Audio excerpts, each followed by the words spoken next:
Fala turma, tudo bem com vocês? Bem-vindos a mais um curso de administração. Nesse curso, a gente vai falar sobre as funções administrativas básicas, que são 4 funções, como a gente pode ver aqui no slide: planejamento, organização, direção ou liderança, aqui depende do autor, e controle, tá? Então a gente vai falar sobre essas 4 funções básicas nessa disciplina. Muito bem. Para quem não me conhece ainda, eu sou o professor Sérgio Santoro, sou doutor em Administração de Empresas pela Universidade de Coimbra, em Portugal. Tenho um mestrado também em Administração de Empresas pela Universidade Presbiteriana Mackenzie, de São Paulo.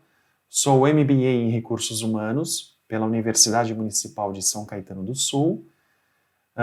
Dou aulas em algumas faculdades aqui de São Paulo, sou professor universitário, pesquisador acadêmico, e nas horas vagas, consultor empresarial, ok?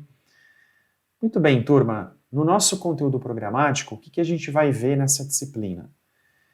Em primeiro lugar, o conceito, das funções administrativas básicas. O que é administração, quais são as funções e o conceito dessas funções. Depois, pessoal, a gente vai estudar sobre planejamento, tá? Os níveis do planejamento estratégico, tático e operacional, e as vantagens do planejamento para as organizações. Na outra aula, a gente fala sobre organização, atribuição de autoridade, estrutura organizacional, então a gente vê um pouquinho sobre departamentalização, etapas da organização.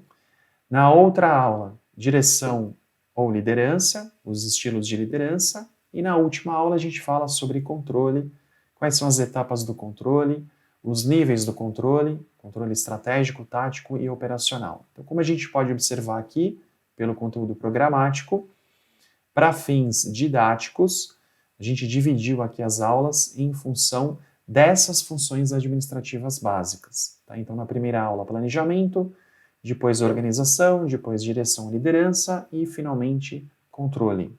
Ok? Fica mais fácil para vocês estudarem também. Bom, vamos começar então definindo o que é administração. Administração é a coordenação de recursos e pessoas para a realização de tarefas. Olha só que interessante. Coordenação é a mesma coisa que gerenciamento. Tá? Então, gerenciamento de recursos materiais, financeiros, principalmente, e pessoas, capital intelectual, tá? Para a realização de tarefas, ou seja, administrar é operacionalizar as atividades para o atingimento de determinado objetivo. Sempre que a gente definir administração, sempre, invariavelmente, a gente vai falar sobre atingimento de determinado objetivo, ou atingimento de determinada meta, tá? Objetivo ou meta. Então, a gente coordena recursos, coordena pessoas para fazer tarefas, para realizar tarefas em busca de determinado objetivo, tá?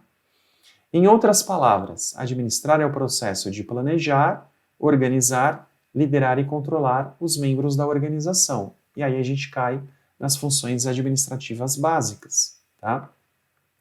Com os recursos organizacionais disponíveis, ou seja, com a estrutura disponível, para alcançar objetivos específicos. Mais uma vez aqui no final, tá?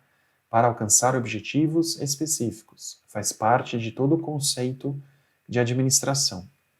Nessa figura, então, nós temos os pilares da administração, que são as funções administrativas básicas: planejar, organizar, dirigir e controlar. Ok? Depois aqui, turma, nesse slide, a gente fala um pouquinho sobre o Fayol, que é um autor bastante importante nos estudos de administração, sempre cobrado aí em provas de concurso público, tá? Sempre citado, sempre cobrado, que são as funções que ele estabeleceu, que o Fayol estabeleceu, né? Henri Fayol, engenheiro francês. Então ele foi o primeiro estudioso a propor as funções e atividades básicas do administrador. Daí a sua importância, porque ele foi o primeiro a determinar as funções. Tá? Quais são as funções administrativas segundo Fayol? Prever, organizar, comandar, coordenar, e controlar. Tem uma função a mais aqui, né, que é de coordenação, que a gente não tem nas funções administrativas básicas, nas 4 funções. Então, prever equivale aqui a planejar, tá? Organizar, comandar, equivale a liderar, dirigir. Coordenar, então, que é uma função a mais, e controlar. Então, de acordo com o Fayol, são 5 funções. Mas, atualmente, turma, e é isso que é importante, tá? As funções administrativas básicas são 4. Planejamento, organização, direção e liderança e controle, né? Que são essas funções aqui são representadas pelo logotipo, pelo símbolo da administração. Então, cada parte aqui desse losango é uma função administrativa básica, tá? Vamos começar então, turma, falando sobre planejamento. Na primeira aula, na aula de hoje, a gente fala sobre planejamento, tá? O que é planejamento, turma? É um processo de estabelecer objetivos ou metas. Basicamente é isso, tá? Sempre que uma organização traça objetivos ou metas, ela está fazendo isso por meio de planejamento, ok? Em outras palavras, o planejamento é um processo desenvolvido para que uma situação desejada possa ser alcançada da melhor maneira possível. É estabelecer objetivos ou metas, tá? Para que uma situação seja alcançada da melhor maneira possível. Este senhor aqui da foto, este senhor simpático, é o Alfred Chandler, professor de Administração e História Econômica na Harvard Business School, numa das principais escolas de administração do mundo, tá? Entre o final da década de 40 e o início dos anos 60, o Chandler desenvolveu 3 níveis administrativos, que são usados até hoje, tá? Quando a gente fala em pirâmide organizacional, em níveis hierárquicos organizacionais.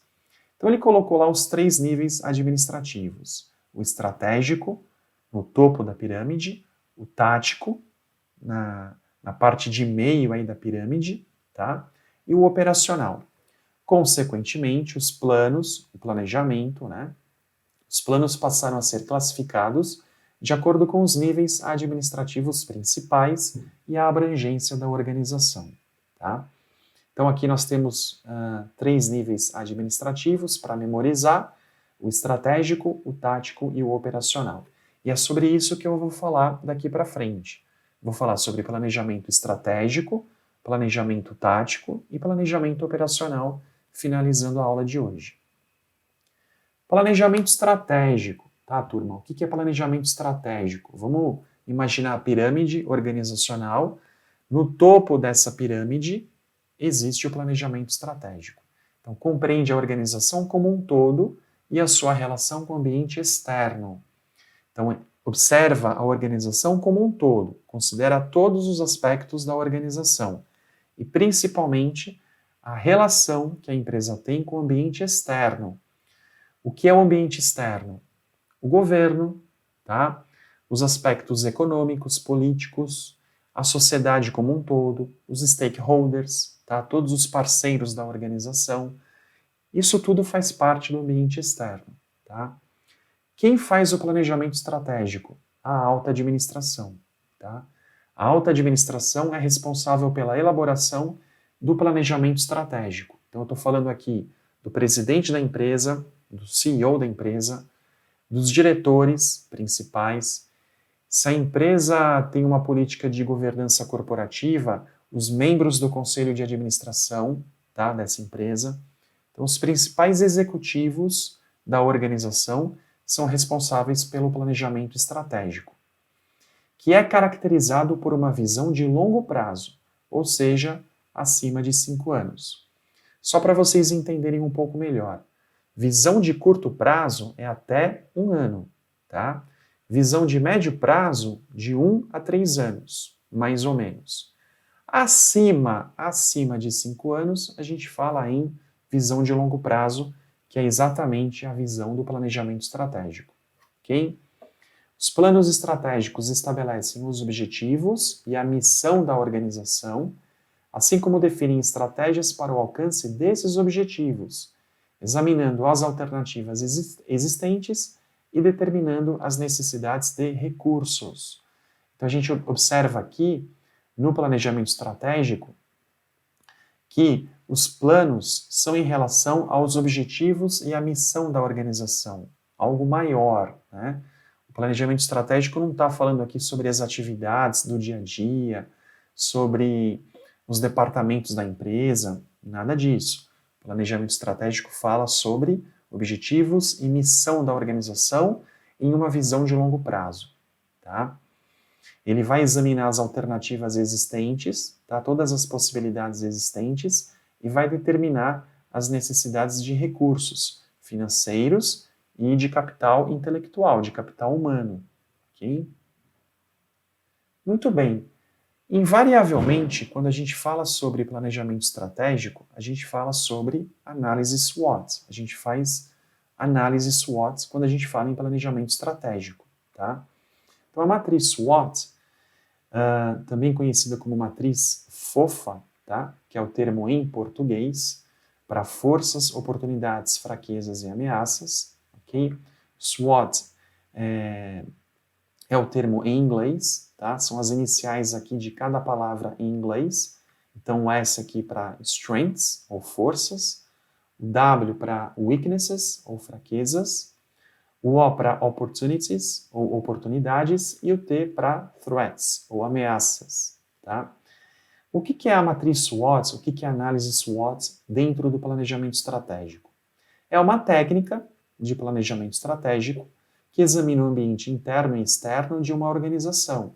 Então aqui a gente vai fazer uma análise das variáveis internas, que a organização consegue controlar melhor, e das variáveis externas, que a organização tem menos controle, tá? Buscando encontrar oportunidades de melhoria e otimização do desempenho. Tá? Isso é uma matriz SWOT, uma análise SWOT, que a gente fala quando fala sobre planejamento estratégico. O que é cada palavra, né? O que é cada letrinha lá? Strengths, forças. As forças são os pontos positivos da organização, as vantagens que ela tem em relação às outras empresas e que podem ser controladas e não dependem de fatores externos. Tudo que for relacionado à vantagem competitiva da empresa é força, tá? Pontos positivos, vantagem competitiva, força. E são variáveis internas, são variáveis que a empresa tem controle sobre elas, tá? As forças da empresa são controladas pela própria organização. Depois, fazendo o contraponto das forças, nós temos as fraquezas. Toda empresa tem fraquezas, tá? Weaknesses. Então, são os pontos fracos em relação à concorrência que podem ser controlados internamente. Também são variáveis internas. A empresa tem controle sobre elas, tá? Pessoal, isso não significa necessariamente um problema. Quando a gente fala em fraquezas de uma empresa, a gente não está falando necessariamente de um problema, tá? Pode ser um problema se a fraqueza não for diagnosticada, ou pior, se for negligenciada na hora do planejamento de uma nova iniciativa estratégica. O que eu estou querendo dizer aqui? Todas as empresas têm fraquezas, tá? O importante é reconhecer essas fraquezas, identificar essas fraquezas, tá? Se a empresa não consegue identificar suas fraquezas, ela pode ter um problema lá na frente, porque ela não vai considerar as suas fraquezas na hora em que fizer um planejamento de uma nova iniciativa estratégica. Ela não leva em consideração essas fraquezas. E aí sim, a empresa pode ter um problema, tá? Agora, se ela reconhece a fraqueza e se ela não negligencia essa fraqueza, se ela toma providências para minimizar essas fraquezas, pode não ser um problema para a organização, ok? Agora, as variáveis externas, que a empresa não tem controle sobre elas. As oportunidades, tá? São as forças externas que podem influenciar positivamente a empresa e que não podem ser controladas por ela, tá? Ao contrário das forças e das fraquezas. Por exemplo, uma oportunidade de mercado, tá? Um mercado em expansão, que aparece assim, que surge para a empresa, tá? É uma oportunidade, é uma força externa tá? Que está aparecendo para a empresa e que pode influenciar positivamente os resultados da organização, ok? O contrário são as ameaças, tá? Threats, as ameaças, são as forças externas que a empresa não pode controlar e que podem repercutir negativamente na organização, tá? Reduzindo o seu desempenho. Por exemplo, a mudança na regulação de um mercado, de um determinado mercado, que impacta diretamente na atividade de uma empresa, tá? Mudança de regulação proposta pelo governo, por exemplo. Ou mudança no cenário econômico, tá? Taxa de câmbio, por exemplo, afetando positivamente ou negativamente uma determinada empresa. Então pode ser uma ameaça, tá?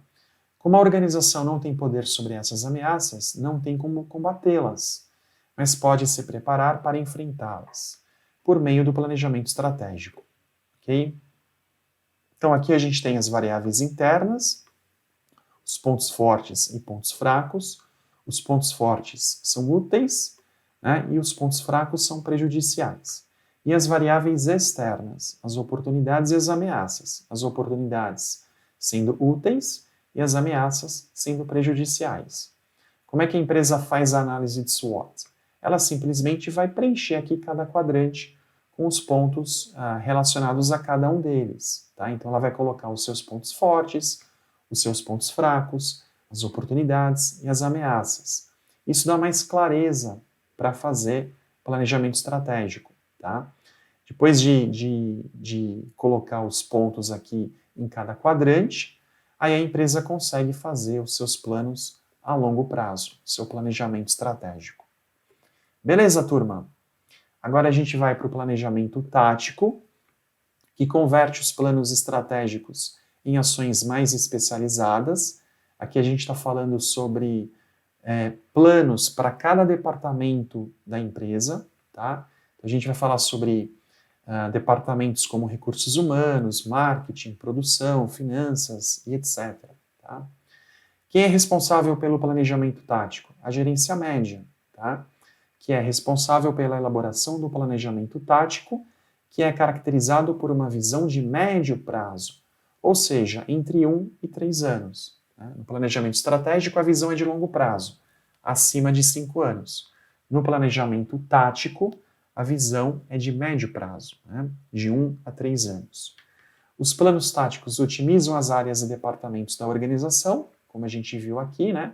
São ações mais especializadas, focando aí nos diversos departamentos da empresa, decompondo objetivos e políticas estabelecidos no planejamento estratégico, tá? Então, na verdade, o planejamento tático é uma decomposição do planejamento estratégico, tá? É o planejamento estratégico dentro dos departamentos da empresa, dentro das áreas internas da organização, tá? E depois o planejamento operacional, né? O último nível aí de planejamento. São os planos de trabalho das áreas que visam detalhar os planos táticos em forma de atividades ou tarefas a serem desempenhadas nas diversas áreas da organização. Tá? Então aqui a gente está falando de mais uma etapa do planejamento, uma etapa mais específica, mais decomposta, mais específica, que são as atividades a serem desempenhadas nas diversas áreas da organização. Então, são os planos relacionados às atividades do cotidiano, do dia a dia, tá? Aquelas atividades mais rotineiras, mais burocráticas, mais operacionais. Quem faz o planejamento operacional? Gerentes de primeira linha, supervisores, chefes de setores e cargos afins. São as pessoas que estão mais próximas da operação, né? Os chefes que estão mais próximos da base da pirâmide organizacional. Tá? A visão é de curto prazo, ou seja, de até 1 ano. Então, planejamento estratégico, visão de longo prazo. Planejamento tático, visão de médio prazo. E planejamento operacional, visão de curto prazo, tá? Até 1 ano. Os planos operacionais compreendem a parte mais detalhada do planejamento, evidenciando um fluxo de trabalho diário, com tarefas menores e executáveis. São as tarefas mais rotineiras, como a gente já viu. Né? Para fechar a aula de hoje, a gente precisa falar sobre as vantagens ou benefícios do planejamento para as organizações. Tá? Quais são essas vantagens? Primeira delas, oferece um senso de direção, aumentando significativamente as possibilidades de sucesso empresarial no futuro. Então, o planejamento, turma, oferece um senso de direção para as empresas. As empresas sabem os caminhos pelos quais elas precisam percorrer para que os objetivos organizacionais sejam atingidos. Basicamente é isso. Tá? As empresas sabem o plano, sabem toda a rota, todo o caminho a ser percorrido. Então, oferece um senso de direção. O que mais o planejamento faz? Aumenta o foco no trabalho, pois planos bem definidos proporcionam maior concentração de esforços para o alcance dos objetivos organizacionais. Quando as pessoas que trabalham na empresa sabem o que precisam fazer, elas, consequentemente, têm mais foco no trabalho. Elas ficam mais concentradas, mais focadas nas suas tarefas para que elas consigam atingir os objetivos que foram traçados pelo planejamento. Tá? Então, existe uma correlação positiva aí entre planejamento da organização e foco no trabalho. Depois, reduz as influências do ambiente, ou seja, as incertezas provocadas pelo ambiente são minimizadas por planos bem formulados, reduzindo o nível de risco das empresas. Aqui a palavra a ser considerada é redução, tá? Não é supressão, não é eliminação, é redução. Quando as empresas fazem planejamento nos 3 níveis, tá? Estratégico, tático e operacional, elas acabam minimizando, reduzindo as incertezas provocadas pelo ambiente. Tá? Mas elas ainda correm risco, como a gente viu, porque existem variáveis externas não controláveis pela organização. Que mais? O planejamento auxilia no autoconhecimento organizacional. Quando as empresas fazem a matriz SWOT, aquela ferramenta que eu mostrei para vocês, elas acabam tendo mais conhecimento sobre os seus pontos fortes, fracos, oportunidades, ameaças. Então, elas, consequentemente, aumentam o conhecimento organizacional. Tá? Então, o conhecimento em relação à empresa aumenta à medida que há maior participação dos membros organizacionais na elaboração do planejamento. E, finalmente, ajuda na motivação e comprometimento da equipe, uma vez que a participação na elaboração do planejamento ressalta a importância do trabalho desempenhado pelos membros organizacionais. Se as pessoas que trabalham na empresa são convidadas a participar da execução do planejamento da empresa, seja no nível estratégico, tático, operacional, isso faz com que os membros organizacionais se sintam mais valorizados, tá? E isso se reflete na motivação e no comprometimento da equipe. Então a gente está falando aqui numa outra correlação positiva. Fazer planejamento e envolver os membros organizacionais nesse planejamento aumenta positivamente a motivação e o comprometimento da equipe de trabalho para que a empresa consiga atingir os seus objetivos e metas traçados no seu planejamento. Beleza, turma? Espero que vocês tenham entendido essa primeira função administrativa básica, que é uma das mais importantes, que é a função de planejamento. Na próxima aula, a gente fala sobre organização, seguindo aí a divisão das funções administrativas básicas. Beleza? Bons estudos a todos, um grande abraço, vejo vocês no próximo vídeo. Tchau!